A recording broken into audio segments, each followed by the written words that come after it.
नमस्तेऽस्तु भगवन् विश्वेश्वराय महादेवाय त्र्यम्बकाय त्रिपुरान्तकाय त्रिकाग्निकालाय कालाग्निरुद्राय नीलकण्ठाय मृत्युञ्जयाय सर्वेश्वराय सदाशिवाय श्रीमान् महादेवाय नमः। ॐ नमः शम्भवाय च मयोभवाय च नमः शङ्कराय च मयस्कराय च नमः शिवाय च शिवतराय च। ॐ त्र्यम्बकं यजामहे सुगन्धिं पुष्टिवर्धनम् उर्वारुकमिव बन्धनान् मृत्योर्मुक्ष्यमामृतात्।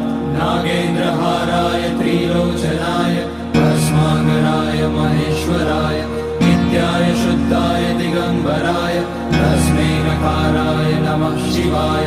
मन्दाकिनी सलिलचन्दन चर्चिताय नन्दीश्वर प्रमथनाथ महेश्वराय